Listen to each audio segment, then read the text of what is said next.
Boa tarde, meu nome é Geisa Bastos Melo, sou psicóloga, psicoterapeuta junguiana e a convite de Rosemary Tomal, estarei aqui falando um pouquinho da minha trajetória no campo das psicologias e emergências e desastres, ao longo desses últimos anos. Desde já agradeço ao convite de Rosemary, parabenizo também o grupo dela de trabalho, em nome de Ana Paula Claudino, Cleonilda de Paula, Cleiton Silva e Débora Coelho. Assim como agradeço também a professora da disciplina, Flávia Diniz, que ministra a disciplina de Psicoterapia Breve da Universidade Uno Brasil.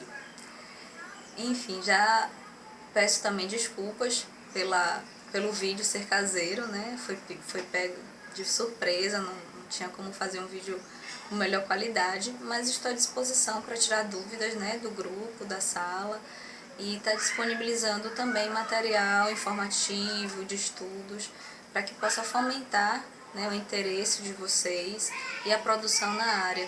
A gente precisa mesmo que os alunos, que as pessoas se interessem pelo campo da psicologia em situações de emergência e desastres. Bom, eu sou psicóloga há 10 anos e nesse período grande parte da minha atuação foi nos CAPs, nos Centros de Atenção Psicossocial. E eu digo que foi no CAPS que nasceu o meu interesse e o meu desejo também por estudar situações de emergências e desastres. Em 2008, a gente teve aqui em Salvador um acidente que mobilizou muito toda a comunidade, todo o estado, que foi o desabamento de uma das arquibancadas da Fonte Nova. E nesse momento, 7 pessoas foram diretamente atingidas pelo acidente, sendo que 4 morreram naquele momento e 3 sobreviveram. Essas pessoas, grande parte delas eram amigos, eram basicamente 2 grupos de amigos que estavam nessa arquibancada. Então, esses 3 sobreviventes perderam amigos em comum, sendo que foram 2 mulheres e um rapaz. O rapaz de 17 anos, na época, morava no território de abrangência do CAPS. Então, chegou essa demanda pela Secretaria do Estado de que a gente fizesse um acompanhamento psicológico para ele, que estava com muita dificuldade de adesão ao tratamento, que estava passando por sintomas de insônia, falta de apetite, sem querer sair de casa, sentindo-se muito culpado por ter sobrevivido ao acidente e os amigos não. E eu fui solicitada para fazer o acompanhamento de psicoterapia desse rapaz, inicialmente a domicílio, e depois, por um tempo, ele fez também o atendimento no CAPS. Então, assim, essa experiência, para mim, eu considero como a primeira experiência diretamente ligada a uma situação de desastres.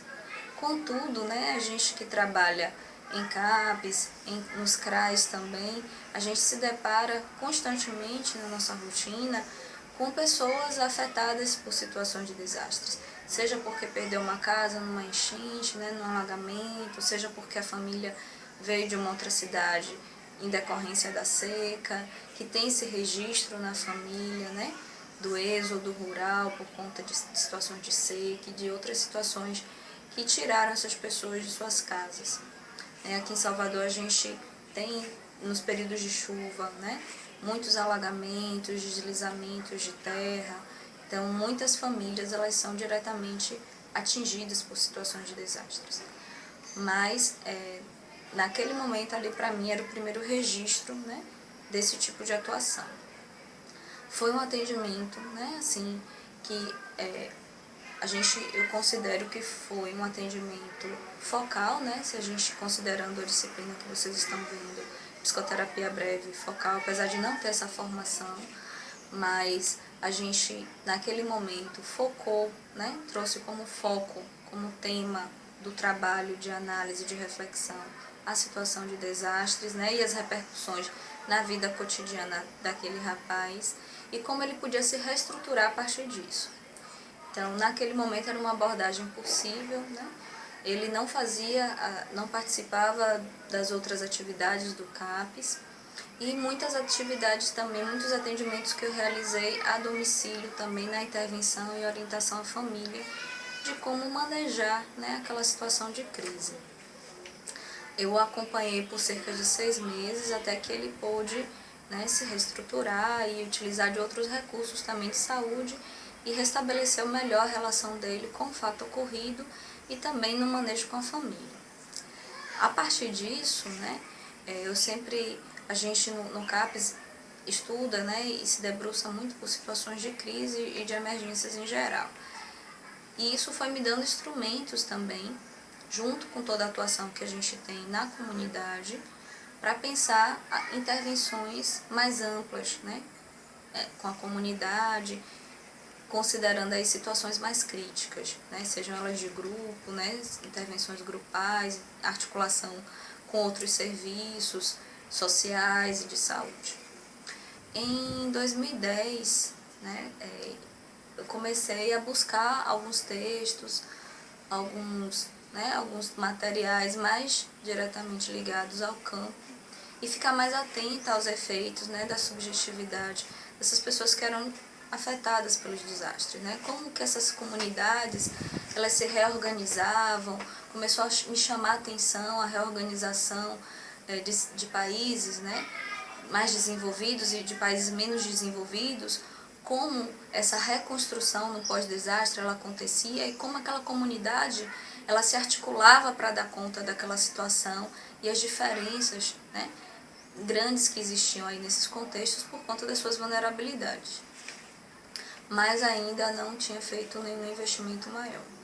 Em 2012, a convite de uma amiga minha, né, que também se interessava pela área, a gente começou a estudar e a fazer vários cursos online pelo CEPED, que é o Centro de Estudos e Pesquisas em Emergências e Desastres da Universidade Federal do Rio Grande do Sul. São cursos excelentes, né, para quem tem interesse, para quem tem curiosidade na área, que te dá uma amplitude aí de toda a política de proteção e defesa civil, né, que temos no Brasil, de como se organiza a defesa civil e como a psicologia também pode se inserir nesse contexto. Então, em 2012, eu comecei a fazer esses cursos online, né? Essa minha amiga começou um mestrado em Londres, né, em emergências e desastres, e a gente continuou a pesquisar e a estudar juntas. Em 2013, nós organizamos um curso, né, pensando sobre os aspectos psicossociais em situações de emergência e desastres, que nós lançamos aqui em Salvador. E a partir desse curso a gente conseguiu fazer uma boa articulação com o SAMU, com o Corpo de Bombeiros, Defesa Civil e com o Conselho Regional de Psicologia. Bom, a partir daí eu já estava totalmente imersa, né, interessada e apaixonada pelo campo das emergências e desastres, mas ainda não tinha tido nenhuma intervenção prática. Até quando, depois do curso, né, que esse curso a gente fez em agosto de 2013, quando foi em dezembro, no dia 7 de dezembro, a gente teve um desastre de grande repercussão aqui na Bahia, que foi a enchente em Lagedinho, um município de 14 mil habitantes, na região da Chapada Diamantina.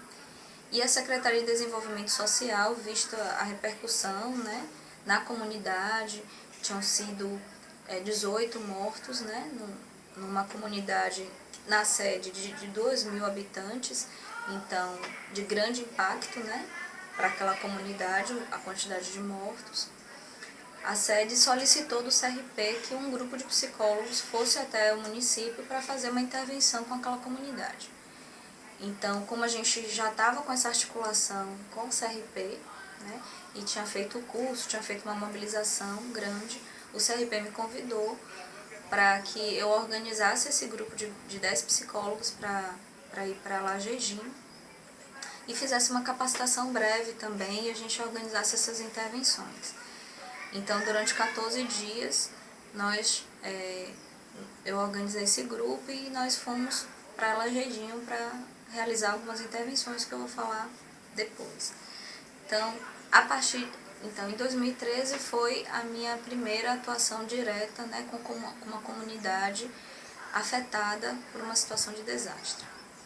A partir disso, eu venho continuando, né, com investimento nos estudos, nas articulações.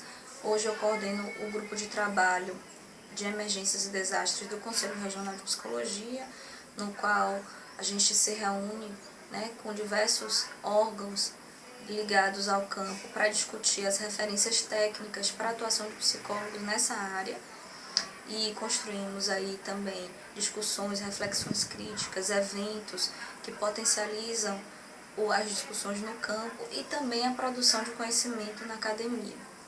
Então, é um grupo de trabalho extremamente rico, que existe em outros conselhos regionais do Brasil, né? Não é o único, e que vem aí responder essa demanda de investimento da psicologia nesse campo, que é um campo eminente de discussão e de reflexão crítica em todo o mundo. E além desse grupo de trabalho, hoje também eu atuo, né, numa ONG que a gente tem aqui em Salvador, se chama Alacan, né, que é uma ONG de ajuda humanitária, onde a gente tem feito, né, tem contribuído na formação de voluntários em ajuda humanitária, que eles fazem essa capacitação anual, e estou disponível também para seguir para as missões, né? Essa ONG ela tem acompanhado alguns desastres, inclusive acompanhou o desastre de Mariana recentemente, e a gente vem desenvolvendo também um trabalho junto com eles. Além da parceria que eu mantenho, né, para intervenções e disponibilidade de atuação junto à Defesa Civil, a SEDES e o próprio CRP. Bom, esse é um pouquinho da minha trajetória, né? Que acaba tendo várias interfaces aí. Vocês me mandaram algumas perguntas, né? Alguns pontos para direcionar a nossa conversa. E atravessando aí toda essa trajetória, eu penso que é importante destacar algumas coisas até do que vocês trouxeram, né? Uma das coisas que vocês questionaram é a questão das especializações, né? Assim, que especialização, que curso é necessário para atuação em situações de emergências e desastres. No Brasil, a gente tem hoje nas universidades algumas disciplinas optativas em psicologia de emergências e desastres. Temos algumas disciplinas optativas nas faculdades de engenharia, de arquitetura e áreas afins para emergências e desastres, né? E, se eu não me engano, tem um único mestrado, né, no Sul, mas que eu não conheço, não tenho como ter certeza, assim. É um dos pontos do grupo de trabalho, é esse levantamento da produção de conhecimento e da capacitação e formação técnica na área. Então, a gente está construindo esse levantamento, essas referências também nesse sentido. Mas o que eu percebo hoje, né, do que eu venho estudando e da minha atuação, é que é um campo que é transversal na psicologia com outros saberes e também transversal com outros saberes além da psicologia. Mas a gente percebe que algumas ferramentas são importantes para a atuação nesse campo, né? Como a psicologia social, né? A psicologia ambiental, que vocês também trouxeram, a questão da saúde mental.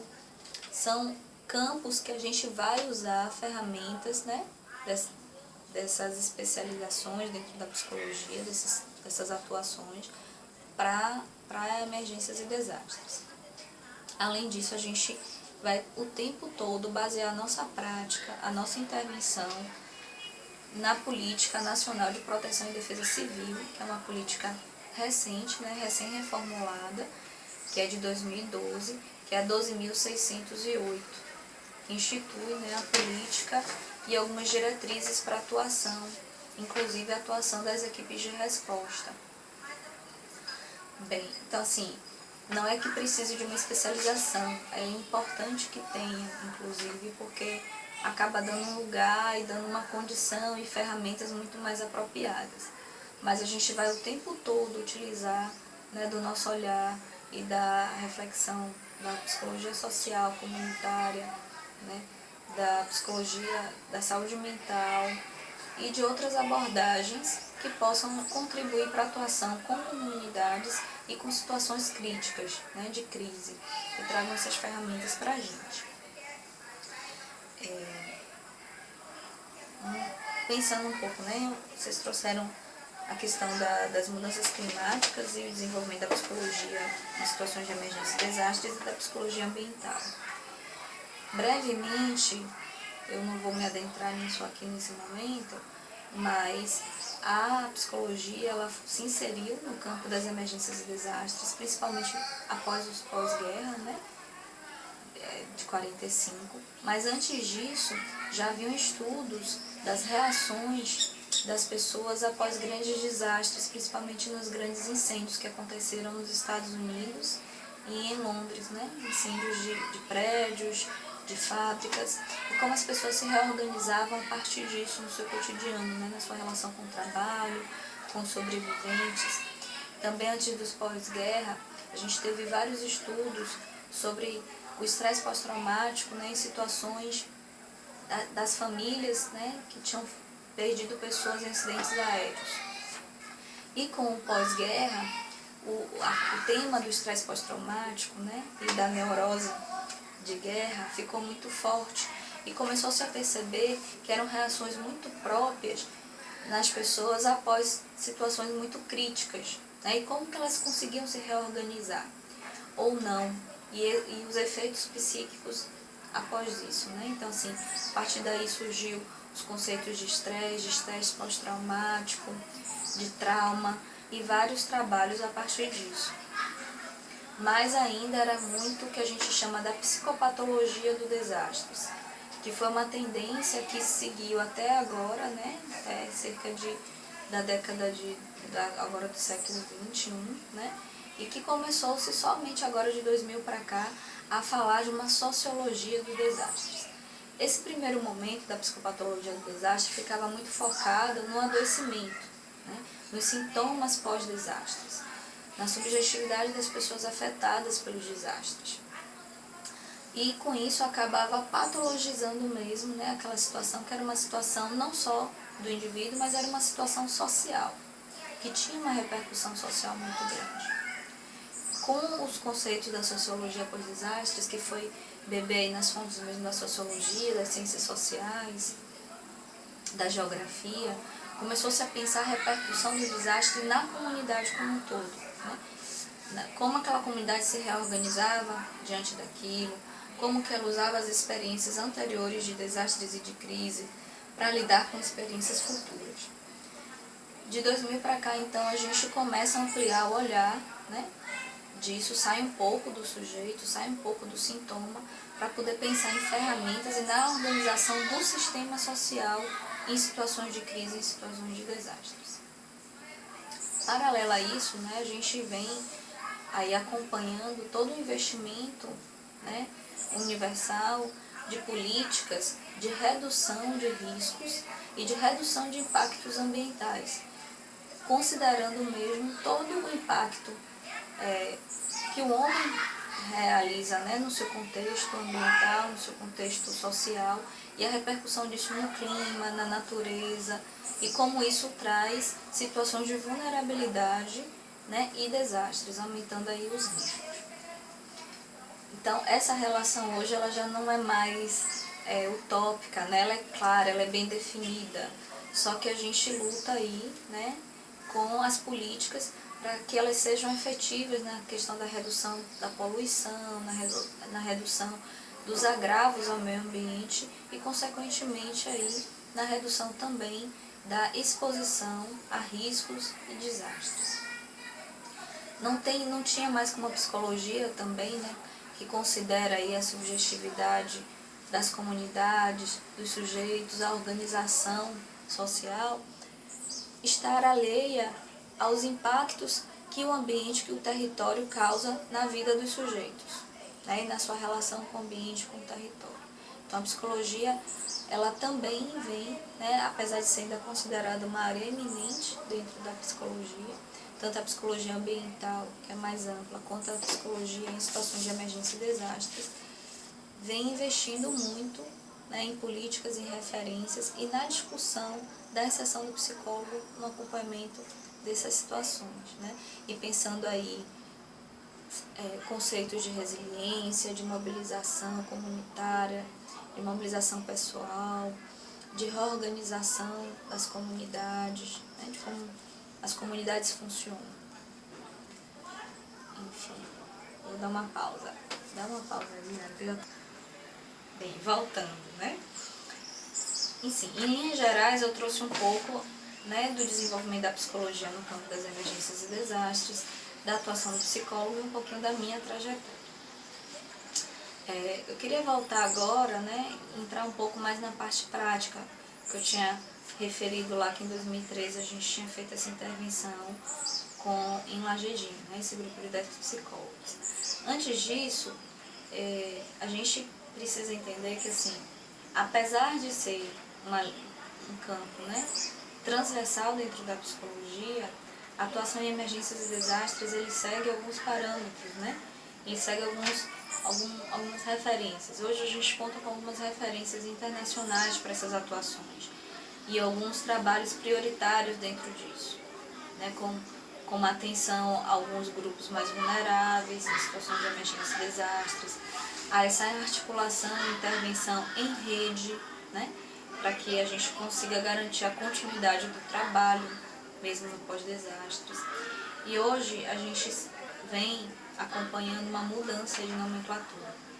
Então, apesar de a gente ainda falar muito de psicologia em situações de emergência e desastres, hoje a gente já fala da psicologia na gestão integral de riscos e desastres, né? Tirando um pouco da psicologia naquela atenção que também as pessoas têm uma expectativa muito grande de apagar incêndios. Então, assim, o psicólogo sempre foi visto em situações de emergências e desastres, né, situações de crise, como aquele profissional que é chamado no momento mais crítico, que o restante da equipe não sabe mais como fazer, né, como lidar com aqueles sujeitos, com aquela situação, e aí chama o psicólogo, que seria um apaziguador ali, ou então um mediador da crise, e iria possibilitar das pessoas estarem aderindo, ou estar saindo das casas, né, no momento que uma casa é condenada, ou se acalmar, né, diante do reconhecimento de um corpo de um ente querido ali que faleceu, enfim.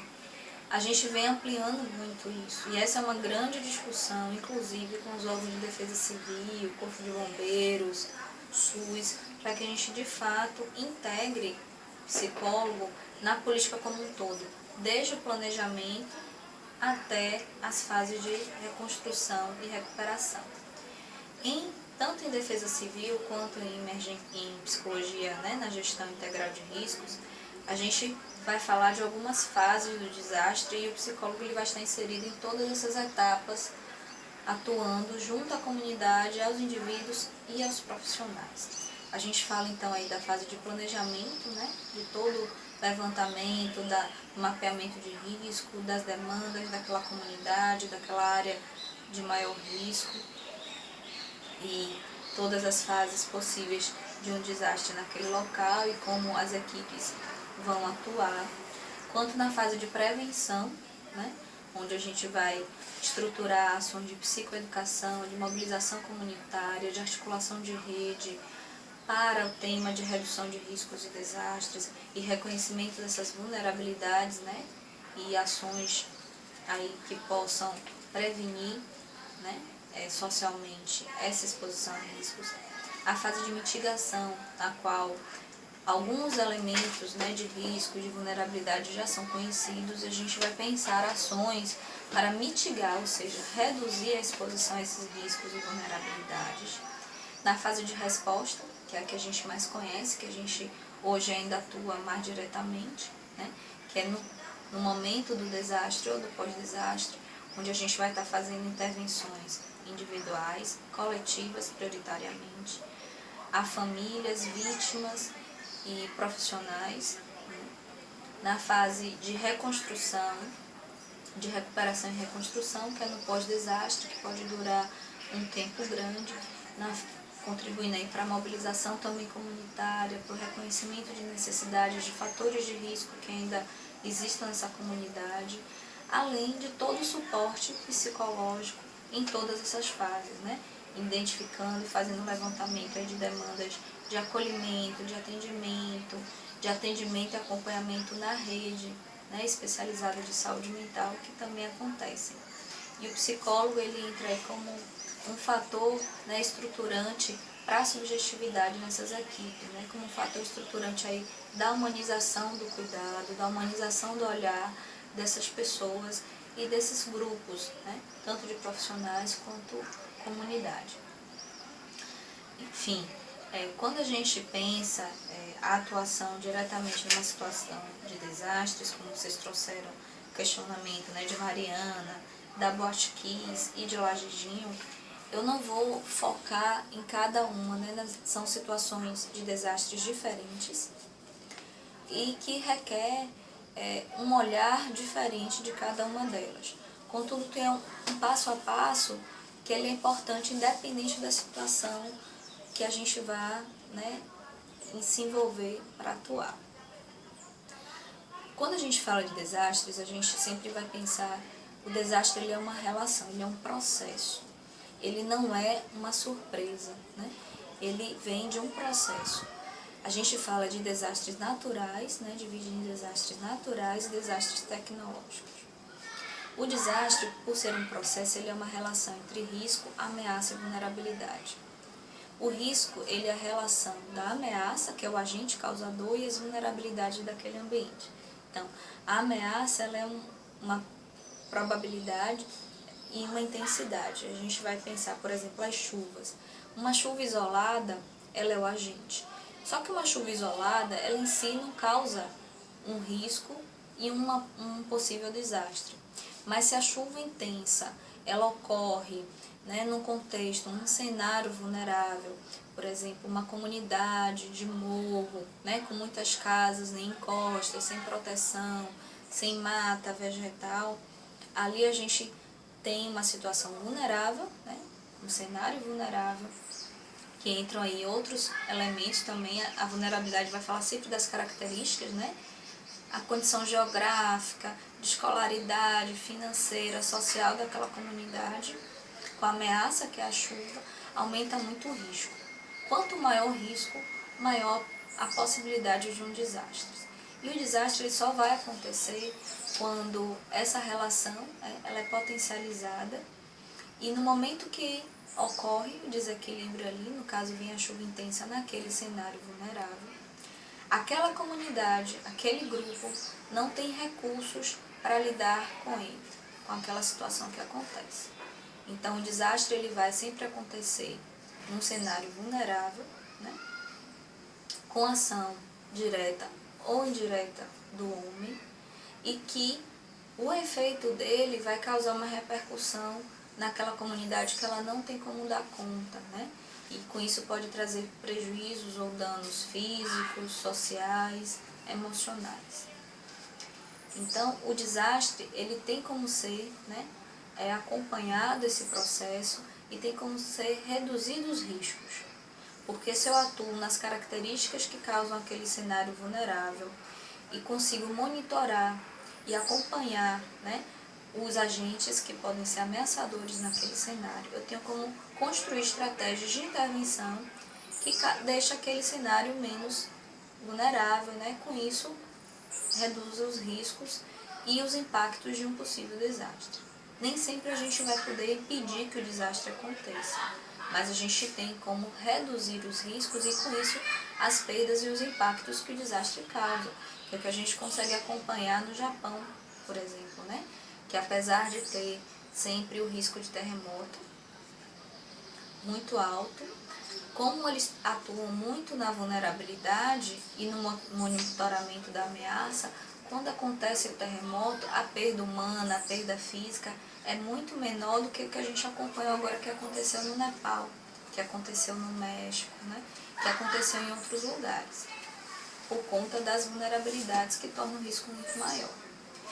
Então, o psicólogo, ele, estando atento a isso, ele tem como atuar em todo esse processo de gestão do desastre, né? Por isso que a gente fala hoje de uma gestão integral.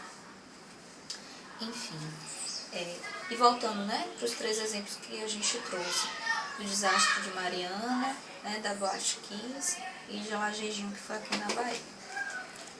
Sempre a gente vai ficar muito atento, antes de qualquer possibilidade, qualquer construção de intervenção, a gente vai se perguntar que comunidade é essa, que cenário é esse, o que é que eu estou indo para onde, né? Qual é aquela cultura, é toda uma anamnese, antes mesmo de estar no local, né? De ir para o local para atuar, o psicólogo, a equipe, ela vai precisar fazer um levantamento, né, desses dados, de que comunidade, de que lugar que a gente está falando. De número de vítimas, né, de tipo de desastres, de que equipes, recursos que aquela comunidade já dispõe. A gente precisa saber quais eram, né, os equipamentos sociais, de saúde, de justiça, de educação que existiam ali, quais são as equipes que estão atuando naquela área, como era aquela comunidade, qual é a cultura. É como se a gente fizesse uma pré-anamnese, né? Uma anamnese, o nosso paciente, o nosso cliente se torna aquela comunidade como um todo, aquele cenário como um todo. Feito esse levantamento, né, e indo para o local, a gente vai estar sempre em articulação com todas as outras equipes. Então, a gente sempre vai partir do princípio da integração do saber, desse cuidado, da articulação dessa rede. Então, a gente vai se apresentar enquanto equipe de psicólogos, né, está ali para dar suporte àquele evento, vai entender como é que aquelas equipes estão atuando e como a gente vai inserir o nosso trabalho, né?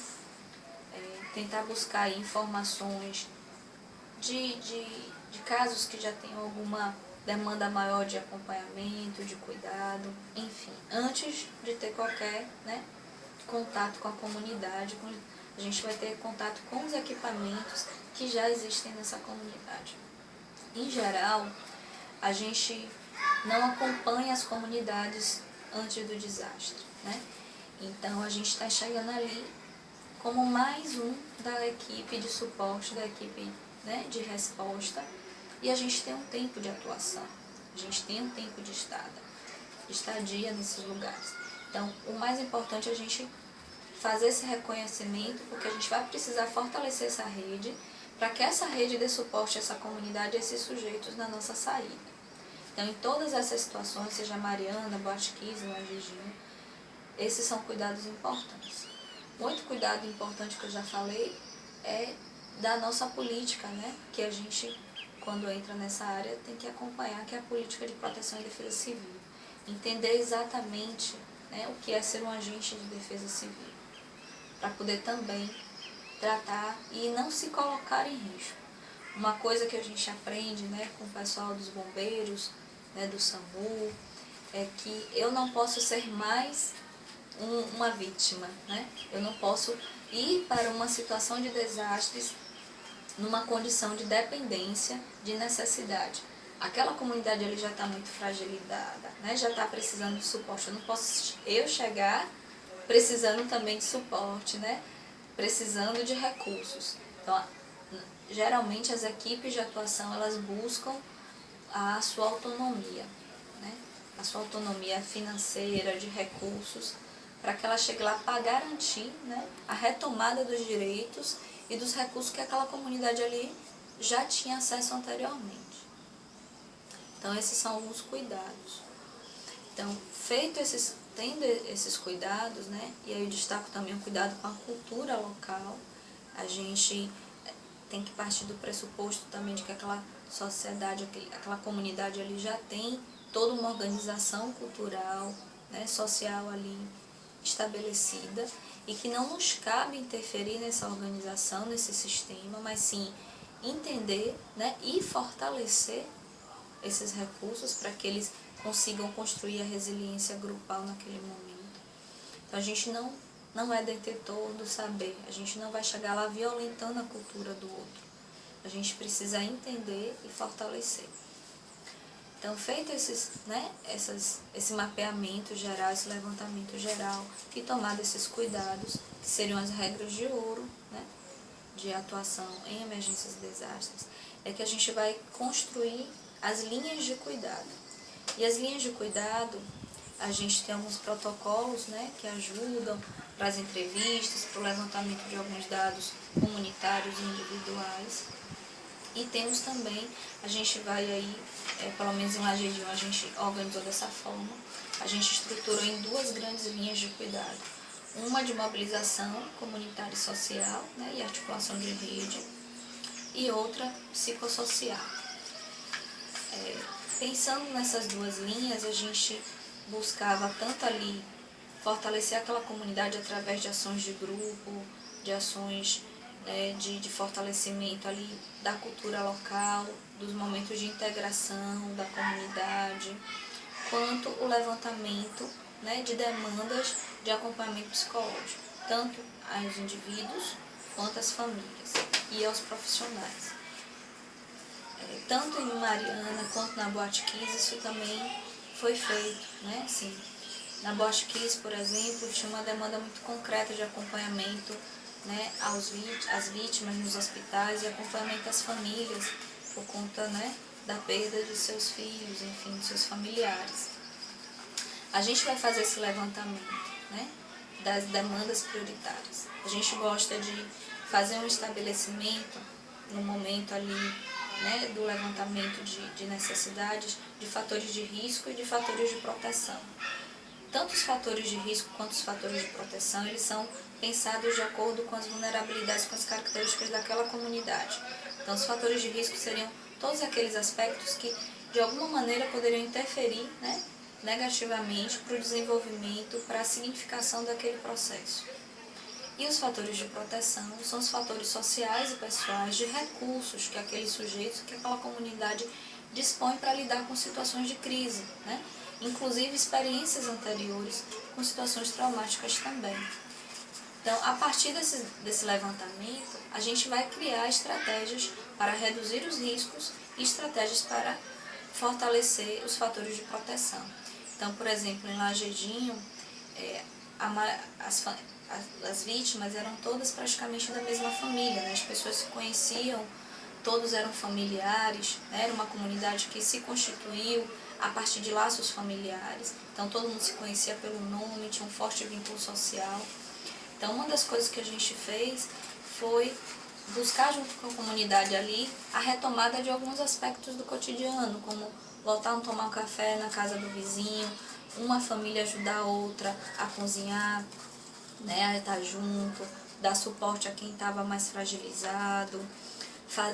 Tinha um bazar, né, tinha a feira de todo sábado, então a gente participou dessa feira, tinham muitas doações, então no dia da feira, que era no sábado, a gente organizou um grande bazar com todas as doações e as famílias puderam escolher as coisas que elas queriam, né, das doações e não receber simplesmente os kits.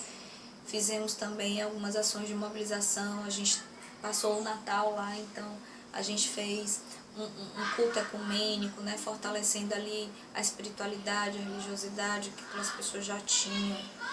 Também através do CRAS, dos profissionais do CRAS, a gente retomou alguns grupos que tinham parado por conta do desastre e sugerimos outros, como o grupo de mulheres, grupos de adolescentes e grupos de crianças, né.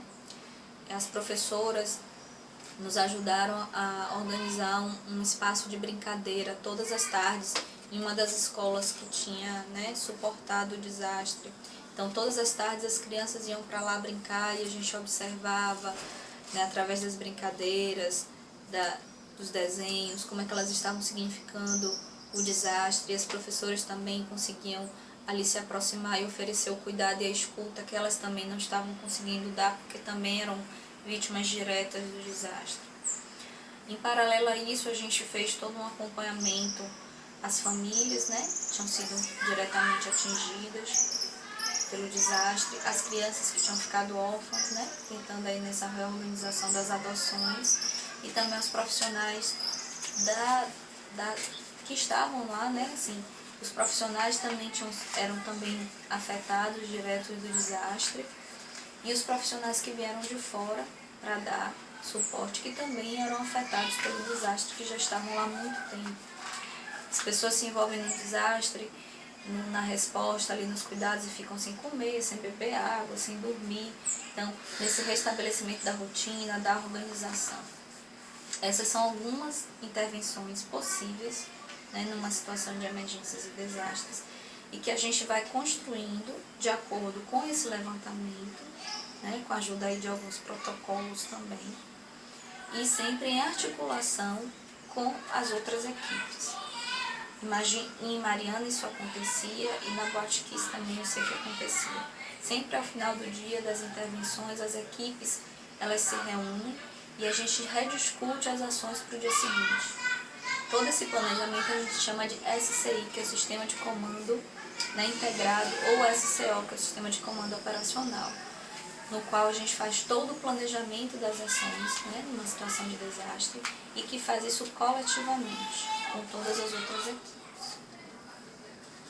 Eu acredito que assim, a psicoterapia breve, enquanto ferramenta de escuta, é uma ferramenta interessante, importante para situações de emergências e desastres, porque ela nos dá um foco, né, uma ação mais diretiva. Em situações de desastre e de trauma recente, a gente não tem como fazer uma análise mais reducionista, né, mais introspectiva. Então a gente precisa ficar mais ali na consciência, né? No fortalecimento egóico, no fortalecimento desses recursos, na identificação desses fatores de risco e de proteção individuais e no fortalecimento desses recursos internos e externos de lidar com aquela situação, né? Que é isso que vai construir ali a resiliência individual e comunitária. Então a psicoterapia breve ela ajuda, a meu ver, né? Porque ela traz um olhar mais para isso, né? Para esse aqui e agora, para esse direcionamento da escuta, do acompanhamento, não fica ali, né, se remetendo a fatos, tão da história da pessoa, que não tem uma ligação direta com o fato ocorrido, né? E a partir disso, se tiver uma demanda maior, se tiver uma demanda de um acompanhamento mais sistemático em saúde mental, a gente sempre vai fazer esse direcionamento para os CAPs, né, para os ambulatórios ou para os serviços de psicologia daquela comunidade. Não é o psicólogo, geralmente, que acompanha a situação de desastre, que faz esse acompanhamento a longo prazo depois. A gente faz no sentido de um acompanhamento sistemático do processo do desastre, mas com aquele foco de acompanhar como é que aquele sujeito, aquela comunidade está se reorganizando após isso. Como é que se estão surgindo ou não sintomas de estresse pós-traumático, como é que a comunidade está lidando com o luto, com o retorno ao trabalho, com a vivência em abrigos, enfim, tem um leque aí de possibilidades de intervenção, mas não no acompanhamento, né, de uma análise, de uma psicoterapia maior, né, de longo prazo nesse sentido. Enfim, meninas, assim, essa é um pouquinho da minha trajetória, né? De algumas coisas que eu acho que são importantes a gente levar em consideração na atuação em situações de desastres. Tem uma infinidade de coisas para falar, né? De material para compartilhar. E estou à disposição, né? Se puder te ajudar em outras coisas, só entrar em contato.